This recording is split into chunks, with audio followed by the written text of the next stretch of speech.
शांति। त्रेता युग के महाराजा, मर्यादा पुरुषोत्तम, अयोध्या के स्वामी श्री रामचंद्र जी का जीवन मनुष्य आत्माओं को अनेक सीख देता है। रामचंद्र जी का जीवन ऐसी विशेषताओं से भरपूर था, ऐसे गुणों का प्रत्यक्ष उदाहरण था जिन्हें हम अनेक शास्त्रों द्वारा पढ़कर अपने जीवन में अपना लें तो हमारा जीवन भी आदर्श बन जाए। ऐसे श्री रामचंद्र जी की महिमा में कहते हैं, धैर्यवान राम।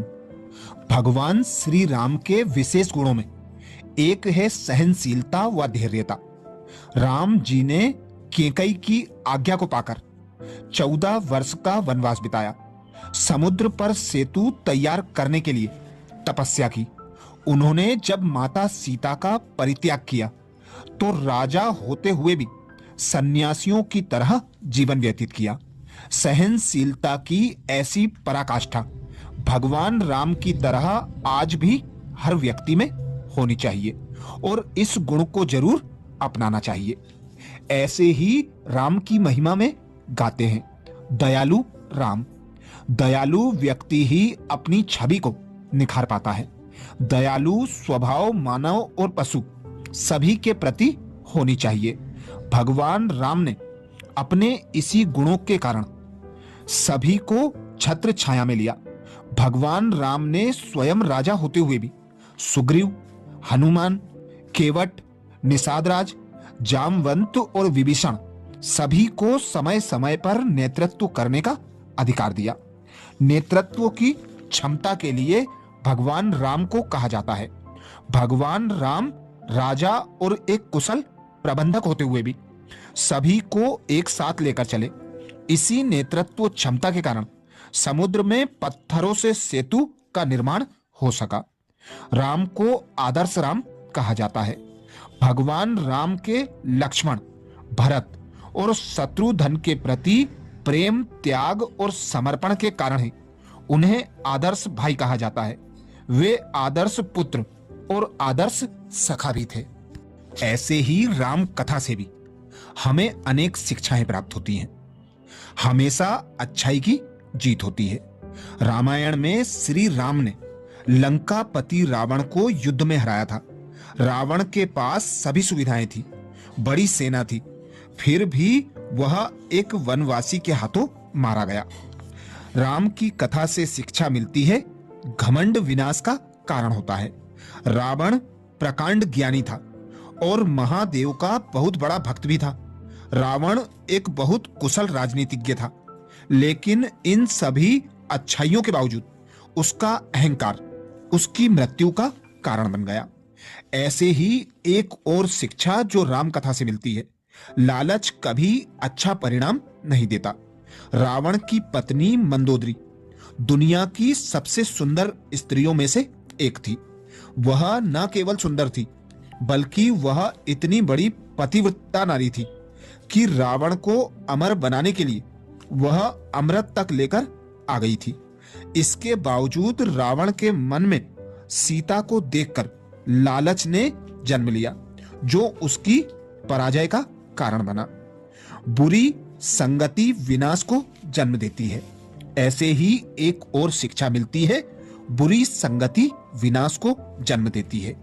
कैकेयी महाराज दशरथ की सबसे प्रिय रानी थी और राम को अपने पुत्र भरत से भी अधिक प्रेम करती थी, किंतु स्वार्थी और जलनशील दासी मंथरा के बहकावे में आकर कैकेयी ने राम को वनवास भेजा था, जिस कारण उसका मान सम्मान चला गया और जीवन भर की कमाई हुई इज्जत बुरी संगति की वजह में से खोनी पड़ गई।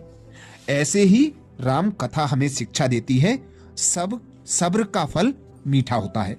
सब्र का फल मीठा होता है। सबरी राम के दर्शनों के जीवन भर इंतजार करती रही। अंत में राम स्वयं चलकर उनके पास आए थे और उनके जूठे बेर खाए थे। जीवन के बड़े लक्ष्य पूरा होने में समय ले सकते हैं, किंतु संपूर्ण भाव से किए जाए तो पूरे जरूर होते हैं। ऐसे ही एक और विशेष शिक्षा हमें राम कथा से मिलती है। किसी को कम करके नहीं आंकना चाहिए, किसी को कम करके नहीं आंकना चाहिए। रामायण में श्री राम ने रावण के खिलाफ युद्ध में अपनी वानर सेना की मदद से विजय हासिल की थी।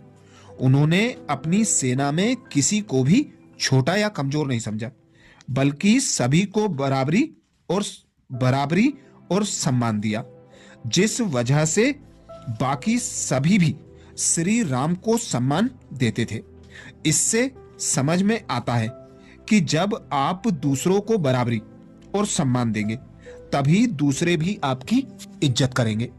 ऐसे अनेक गुणों और विशेषताओं से भरपूर राम को लोक नायक आदि पुरुष माना जाता है।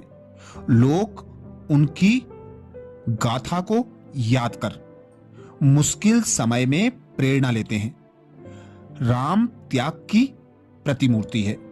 राजवंश के होने के बावजूद अपने पिता के आदेश पर सब कुछ त्याग कर साधु जीवन जीने के लिए निकल पड़े थे। हर परिस्थिति का सामना बिना डरे डटकर किया, हार नहीं मानी। हमेशा सत्य, साहस, त्याग, न्याय और पराक्रम के परचम लहराए, लेकिन उसके साथ ही अपने व्यक्तित्व से लगातार प्रेम, दया, करुणा को भी अलग नहीं होने दिया।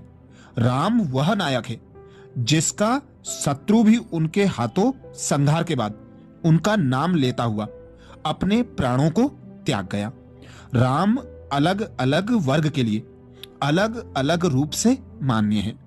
एक वर्ग के लिए राम जहां आस्था और आराधना की मूर्त है, तो वहीं दूसरे वर्ग के लिए वह मर्यादा पुरुषोत्तम व नीतिविद पराक्रम के रूप में मान्य है। राम हमारी रक्षा के प्रतीक हैं, बुराई पर अच्छाई की जीत का प्रमाण है। एक उम्मीद है कि असत्य पर सत्य की जीत निश्चित है।